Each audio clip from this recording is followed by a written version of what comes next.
hizmette hiç sarsılmadan, duraklamaya düşmeden,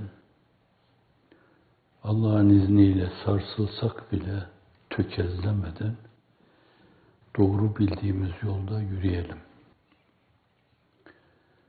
Yoksa millet azıcık böyle zikzak görünce acaba bunların başlığında hedefledikleri şey başka bir şey miydi diye düşünebilirler. Ama dünyevi herhangi bir beklentiye girmeden kulluktaki zirve odur. Dünyevi herhangi bir şeye bence temayül etmeden, herhangi bir şeye meyletmeden, yaptığımız şeyi herhangi bir çıkara bağlamadan yapma mevzu çok önemli. Yani bize bir şeyler olabilir. Fakat arkadan gelenler böyle de oluyormuş mülahazasıyla onlara zikzak çizmede çok kötü örnek olursak bu iş akıbet itibariyle kararır gider. Hafizanallah, nasıl ki bugüne kadar evet şu disiplin çok önemlidir. Din adına dahi olsa yaptıkları hizmeti maddi çıkara bağlayan insanların kalıcı hiçbir eserleri olmamıştır. Ve onlar başarıya da ulaşamamışlardır. Bütün maddi çıkar ve menfaatleri bir doğru yolda yürürken ellerinin tersiyle iten insanlardır ki Allah'ın izniyle, inayetiyle onlar başarı üzerine başarıya mazhar olmuş, hem de Cenab-ı Hakk'ın rızasını kazanmışlardır. Çok iyi bildiğiniz ve benim çok tekrar ettiğim, tekrar etmeden benim usanmadığım, sizin de usanmayacağınıza inandığım Hazreti Ebubekir Efendimiz, eğer peygamberler o zincir devam ettiği dönemde yetişseydi onlardan biri olurdu. Sıddık. Bu ubudiyet, ubudiyetin üstünde ubudet. Ubudette biraz zühd meselesi, bahis mevzu. Zühdün zirvesi aşk. Aşkın üstünde bir şey varsa o da sadakat. Aşkın da sadık olanı makbul. İşte o zat o mülahazayla serfiraz idi.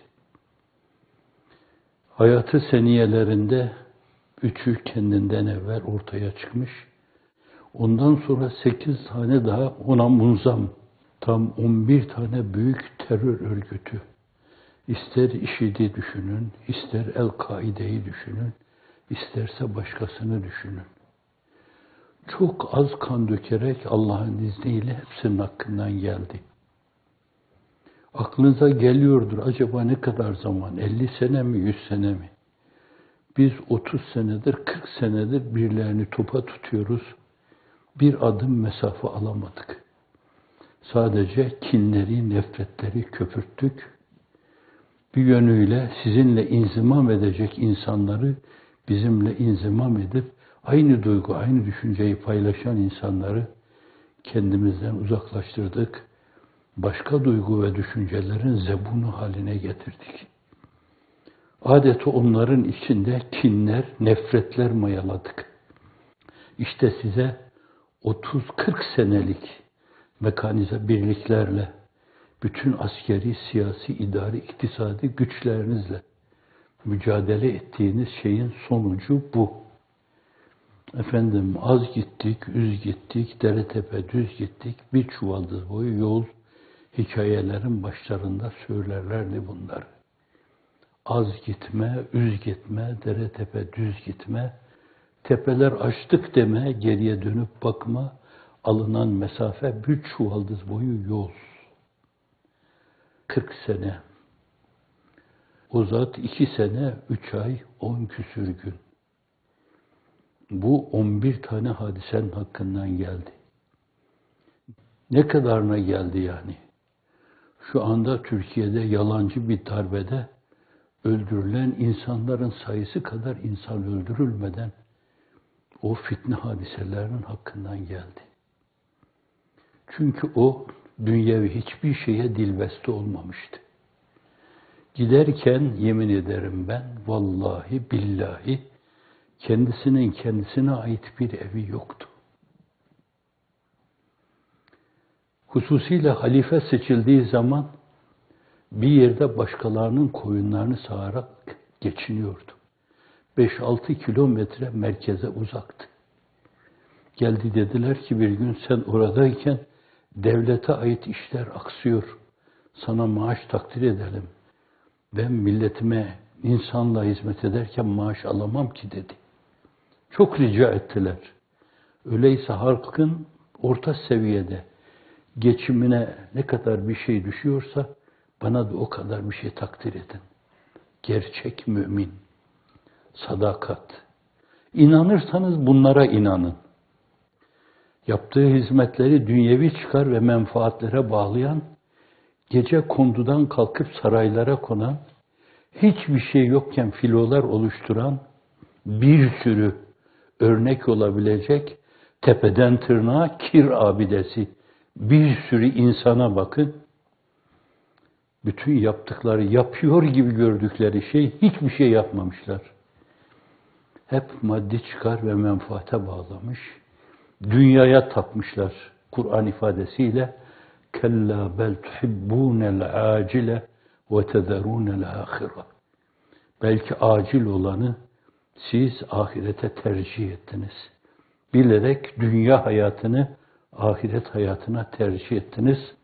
Allah'tan koptunuz, Resulullah'tan koptunuz. Mabette de olsanız, oluyor gibi görünseniz, hacca gidiyor gibi görünseniz, oruç tutuyor gibi görünseniz bile fersah fersah onlardan uzak kaldınız, uzak düştünüz. Yoktu. Rica ettiler, öyle bir maaş kabul etti. Fakat o araştırdı kendine göre. Orta sınıf, belki ortanın altı sınıf, şu kadarla 10 kuruşa geçiniyordu. Ama bana 15 kuruş takdir edilmiş, bu bana fazla. O fazlayı her gün bir testinin içine attı. Her gün fazla saydığını bir testinin içine attı. Ruhunun ufkuna yürüyeceği zaman vasiyetlerinden önemli birisi şuydu. Benden sonra halife olacağı bunu verin. Bunun içindeki şeyler hazineye aittir. Ben onu kullanamam. Milyonlar harcayarak sağa sola arabalarla, uçaklarla, zırhlı arabalarla seyahat yapan münafıkların kör gözlerine sokulsun.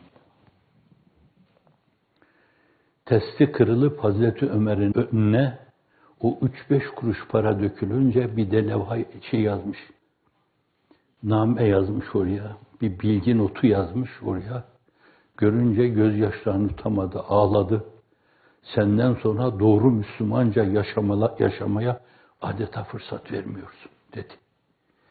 İkincisi de dünyadan ahirete göçerken öyle göçtü. Hazreti Osman'ın Medine'de imkanları vardı. Fakat hiçbiri onların zahitçe yaşıyordu. Zühdü tarif ederken Hazreti Pir, dünyayı kalben terk etmek, kesben terk etmemek demek. Çünkü bir sefere Allah Resulü çıkarken 500 deveyi tereddüt etmeden, gözünü kırpmadan veriyordu Hazreti Osman. Hazreti Ali de fakirler fakiri olarak yaşadı. Devlet Türkiye'nin 20'si kadar büyük olmuştu. O devletin reisiydi. Herkes söylüyor. Hazreti Pir de söylüyor. Fakat o onun kerametine bağlıyor. Diyor ki yaz gününde kış elbisesi giyiyordu. Dolayısıyla da buram buram ter döküyordu o sıcak ülkede. Kış gününde de bazen yazlık elbise giyiyordu.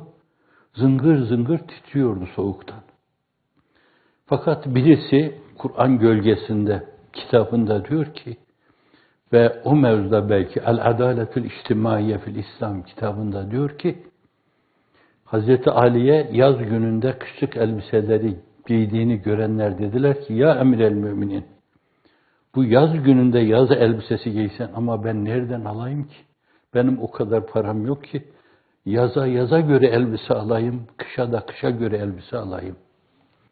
Rica ederim insanlığın iftihar tablosu. Aleyküm bi sünneti ve sünnetil hulefâir raşidin el mehdiyyin abdu aleyha bin nevaciz diyor mu demiyor mu? Benden sonra Raşid halifelere, bu Bekru, Ömer'u, Osman'u, Ali'ye sımsıkı sarılın. Abdu aleyha bin nevaciz.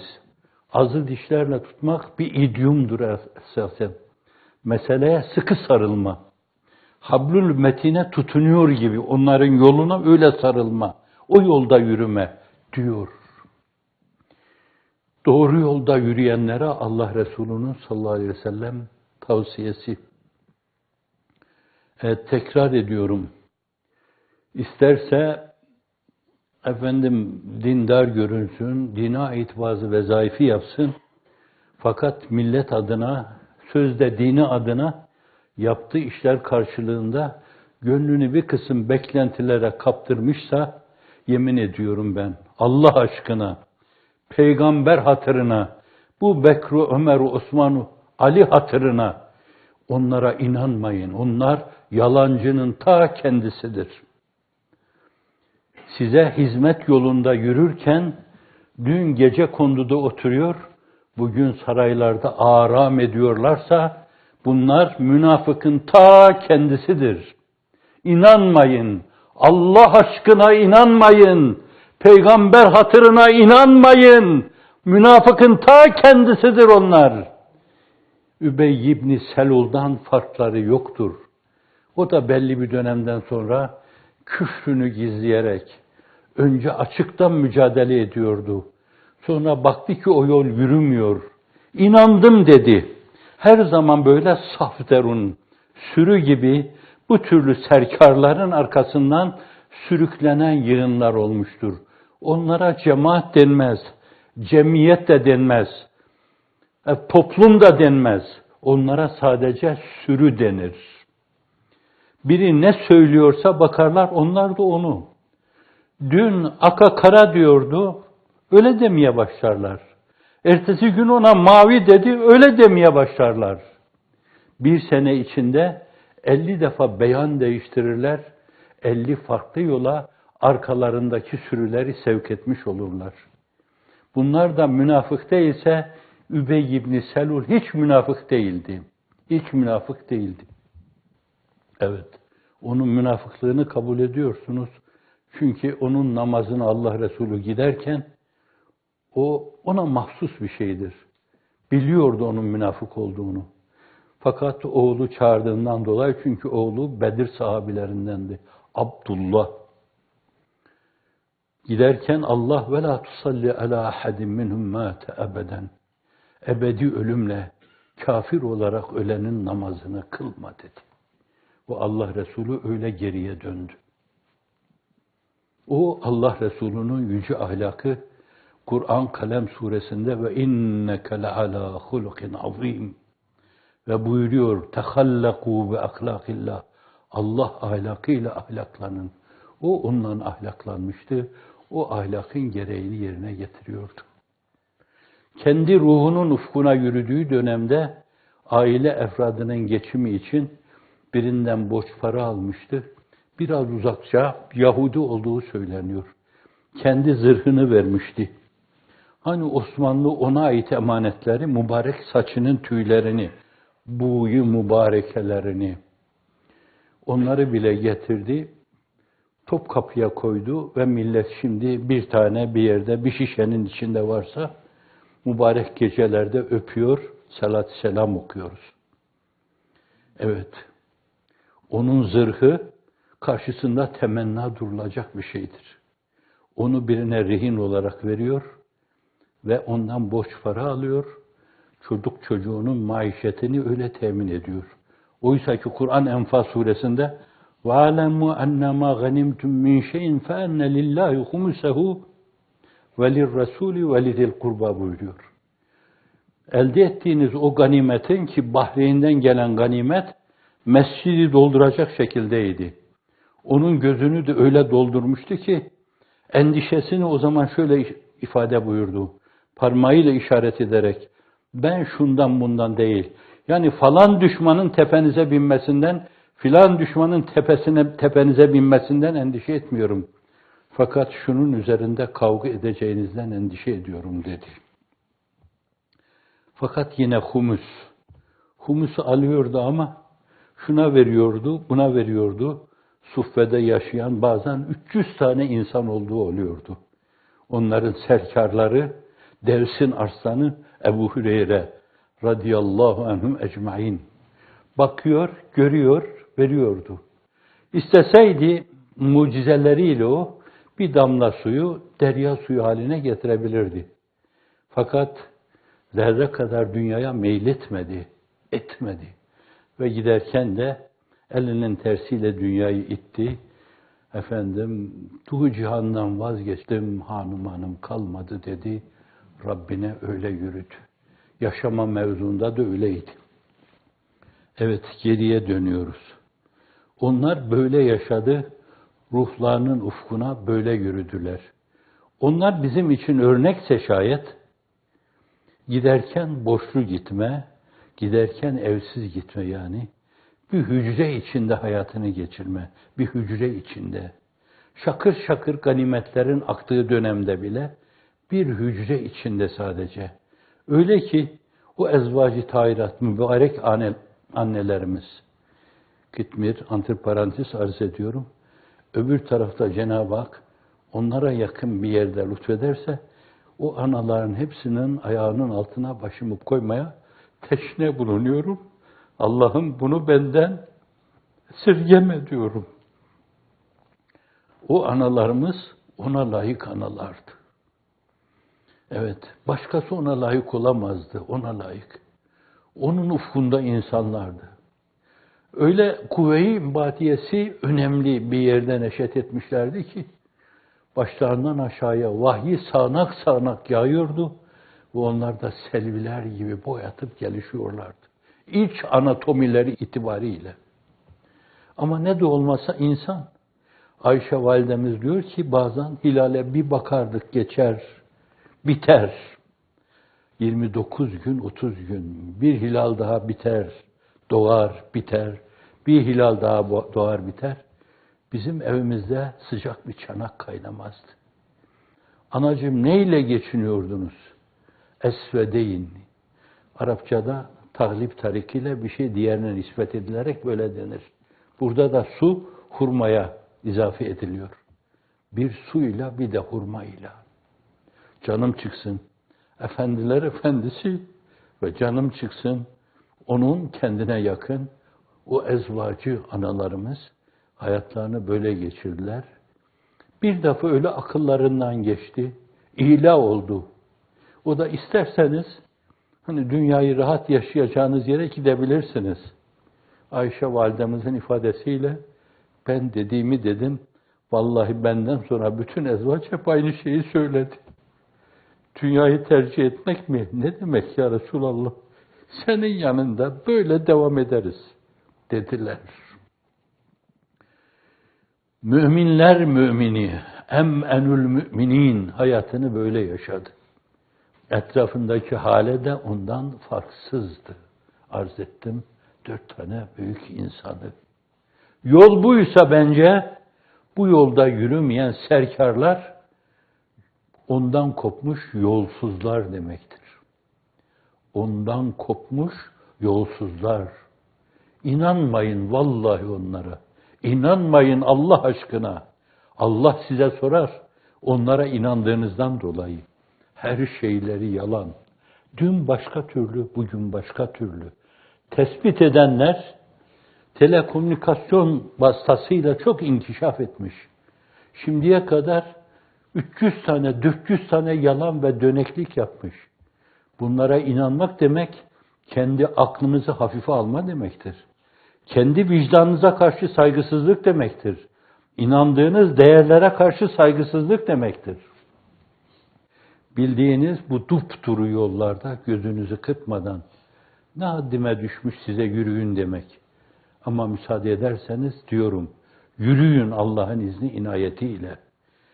Yeryüzünde 2 tane dikili taşınız olmadan, herhangi bir menfaate bağlı bir yüce davaya dilbeste olmuşsanız, Nezd-i üluhiyetinde hiçbir kazancınız olmaz.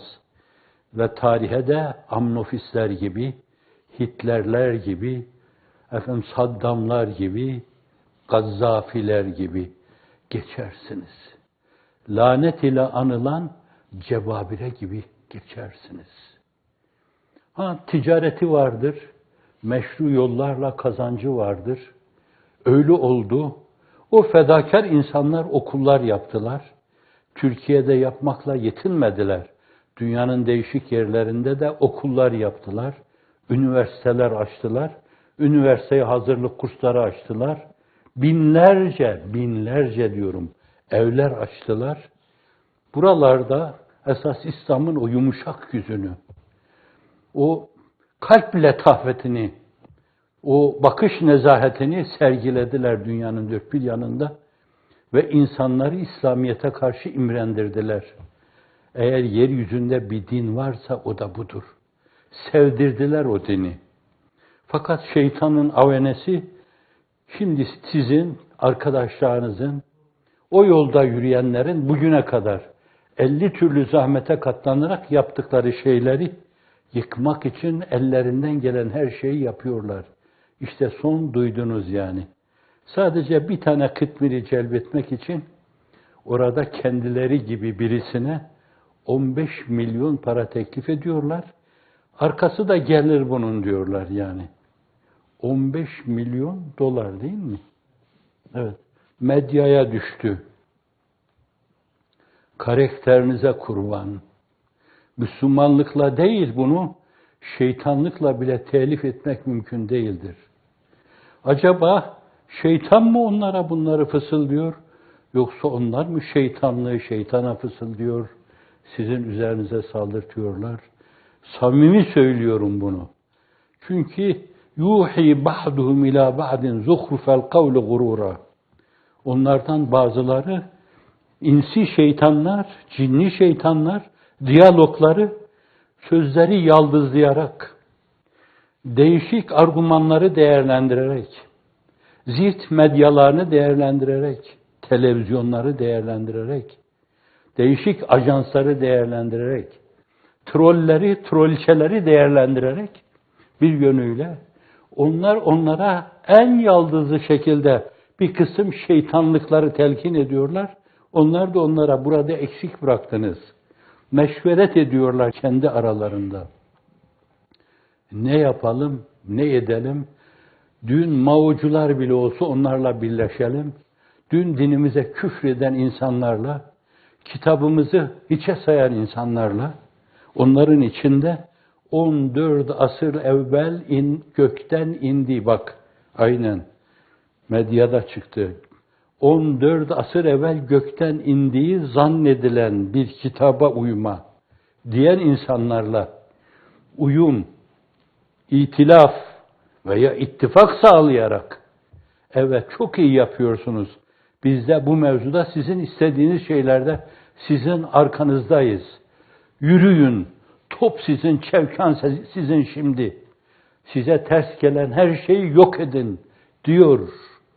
Ve size düşmanlık yapanlar bugün onların güdümünde hareket ediyorlar. Bir yönüyle dünya ve mafihayı elinin tersiyle itip kendisine dünya teklif edildiğinde ya ne diye bunu bana teklif ediyorsunuz Allah Allah. Evet, İbrahim Ethem Hazretlerinin oğlunun dizinin dibine yığılması mülahazasını rica ederim, hatırlayın. Allah'ım, oğlum bile seninle benim arama giriyorsa onu şimdi al diyor. Evet, bu ona gönül vermiş bir zahidin sözü. Bunun üstünde aşıklar var ki onlar bir yönüyle cenneti, hurileri, sarayları bile istemeyi Allah'a karşı saygısızlık sayıyorlar. Nedir onların dertleri? Zahidin gönlündeki cennettir temenna ettiği aşıkı dil hastanın gönlündeki dildarıdır. Allah diyorlar. Allah'ım seni görmeyeceksem, senin karşında iki büklüm olmayacaksam, yerlere kapanmayacaksam cennetin ne önemi olur? Ama cennet önemsiz bir şey değil ki. Allahümme edhilnel cennete me'al ebrar. bi şefaati nebikel muhtar ve alil athar ve ashabil ahyar. Ama işte o rüyet ve ridvan o rasathanede olacak yani. Dolayısıyla siz de ubudiyetin hangi kademesindeyseniz, işiniz sadece basit insanların, mukallitlerin ibadet çerçevesinde eda ettikleri dairede cereyan ediyorsa yine isteyeceksiniz onu. Taklidin kulları isteyeceksiniz onu. Çünkü ötesi biraz orayla başlıyor. Ubudiyet içindeyseniz yine isteyeceksiniz onu. Çünkü o da bir yönüyle zahide bakıyor. Dünya ve mafihayı elinin tersiyle iten, kendisine dünya teklif edildiğinde bana hakaret ediyorsunuz. Hatta Hazreti Pir ölçüsüyle kendisinin takdir edilmesine karşı bile isyan etme. Beni beğenmiyorum. Beni beğenenleri de beğenmiyorum. Evet, bu beğenilmeye karşı bir baş kaldırmadır. Beni beğenmiyorum. Beni beğenenleri de beğenmiyorum. Takdirle yad eden, yüzümüze karşı alkışlayan, alkış tutan, bir yere geldiğimiz zaman aptallar gibi ayağa kalkan, Allah Resulü la takumu kema takumul acim. Acemlerin büyüklerine ayağa kalktığı gibi ayağa kalkmayın. Kendisine ayağa kalkmaya teşebbüs edenlere karşı bunu söylüyor. Kendisine ayağa kalkmadan men ediyor. La takumu kema takumul acim. Dinden haberi olmayan insanların büyük saydıkları kimselere ayağa kalktığı gibi ayağa kalkmayın diyor. Yabancı birisi içeriye girdiği zaman o mu diye bilemiyor onu. Çünkü diğerlerinden farksız bir pozisyonda orada tavır sergiliyor. Kurban olayım. Hangi halini beğenmemek mümkün ki? Her halin bizim için kitaplar dolusu şey ifade edecek mahiyette. Efendim böyle yaşamıştı. Muhammedur Resulullah diyor. Efendim olarak kabul ediyor ama yaşayışlara bakınca şeytanın güdümünde Allah'tan kopmuş, peygamberin adını da sadece şekli olarak anıyor. Müslümanlık dese bile tekrar ediyorum. Yalan, yalan, yalan, yalan. Katmerli yalan. Ziya Gökalp'ın ifadesiyle mük'ap yalan. Ve taavenu alel birri ve takva. Maide suresi cellesinde. Birru, takva üzerinde ittifak ediniz. Birbirinize yardımlaşın. Ve la taavenu alel ismi vel udvan buyuruyor. Günahta ve düşmanlıkta birbirinizle anlaşmayın, birbirinize kuvvet vermeyin. Birbirinize düşmanlık ve günah adına bir şeyler fısıldamayın. Taavün, tefaül kipinden olması itibariyle hani ona eski ifadesiyle müşareketün beynel isneyn fesaiden deniyordu. İki kişinin müştereken yaptığı bir işte bir de daha çok kimsenin bir meselede ittifak edip bir şeyi realize etme istikametindeki bir araya gelmeye deniyor. Bu açıdan da orada 2-3 kişiyseniz 3 kişi bir şeyde anlaşarak ama birrü takvada anlaşın. 10 kişi ise birrü takvada anlaşın. 100 kişi ise 1000 kişi ise 1 milyon kişi ise birrü takvada anlaşın. İyilik yapmada anlaşın ve aynı zamanda o yüksek gaye hayal istikametinde birbirinize yardım etme istikametinde anlaşın. Yaptığınız şeyler kitap ve sünnetin ruhuna uygunsa şayet, o peygamberler yoluysa, raşid halifeler yoluysa, işte o mevzuda sizin farklı düşünceleriniz olabilir. Bence kuvvet risalelerinde ifade edildiği gibi, detayda tefrikaya düşme yerine bence o türlü meselelerde kendi fikirlerinizden feragat ederek, hasende ittifak, ahsende ihtilaftan evladır. Yine ona ait bir anahtar kelime. Güzel bir şeyde bence ittifak edebiliyorsanız, en güzel de şayet ihtilafa düşüyorsanız, orada en güzeli bir kenara koyun şimdilik. Çünkü en güzelden daha güzel bir şey vardır. O da müminlerin kalplerinin ittifakı, vifakı. Aralarında taavün düsturunu tessil etme. Bu aynı zamanda başka bir yerde, başka bir münasebetle de anlatılan bir meseledir. Taavün düsturu, Hazreti Pir'in ifadesiyle yani. Mesainin tanzimi, amelin taksimi, taavün düsturunun teshili. Müminlere verdiği 3 tane anahtar kelime çok önemlidir. Bunlar açılmayan paslı kilitleri bile açar Allah'ın izni inayetiyle. Kariyer mi yapacaksınız? Bence bu 3 tane düsturu nazarı itibara alın. O taavünün de ne ifade ettiğini alın nazara. Biri çok iyi komuta kabiliyeti vardır. Öbürü kitapları fihristinden okuyor gibi bilir. Öbürü o mevzuda çalışma sistemini biliyor. Kardeşin o mevzuda yol göstermesi, elinden tutması o taavün düsturu çerçevesinde bakabileceğimiz hususlardan bir tanesidir. Konu bu değil. Geçiyorum onu. Onu sizin yüksek idrakinize havale ediyorum. Cenab-ı Hak bugüne kadar hizmette sizi çok önemli şeylerle başarılı kıldı.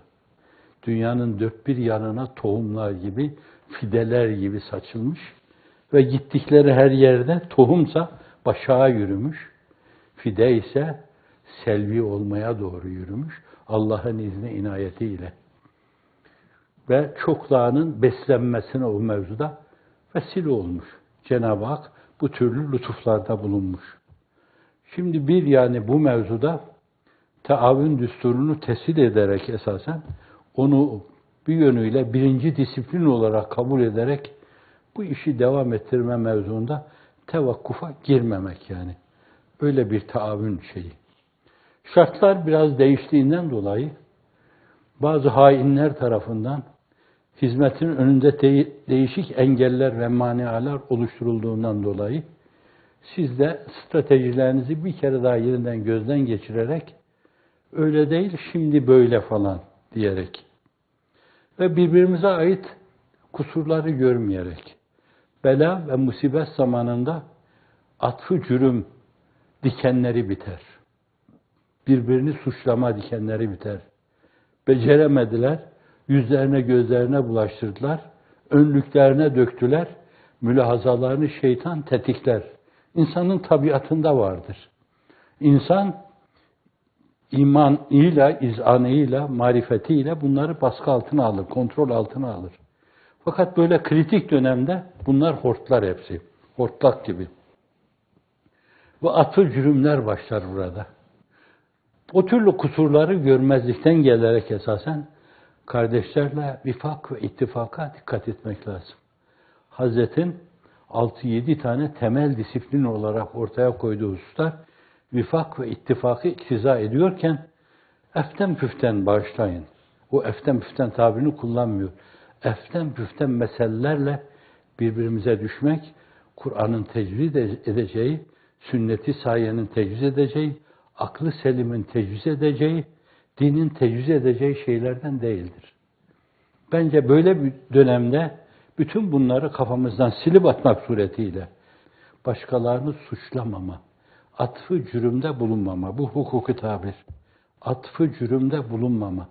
Bazıları atfı cürümde bulunarak sıyrılmak isterler o işten. Sen ne kadar öyle yaparsan yap, Allah nezdinde her şeyin mahiyeti belli ve sen ona göre muamele göreceksin. Cenab-ı Hak muhafaza buyursun. Bir diğer mesele şudur. Bugün dünya kadar değişik vesilelerle daha önce de arz ettiğim gibi mağduriyete, mazlumiyete, mahrumiyete, mazuliyete çok önemli yerlerden azledilmiş, mahrum edilmiş, kendi konumundan uzaklaştırılmış, eskilerin ifadesiyle nana muhtaç hale gelmiş. Çoluk çocuğunun günlük yiyeceği yok yani. Men lem yehtemme bi emril müslimin feleyse minhum.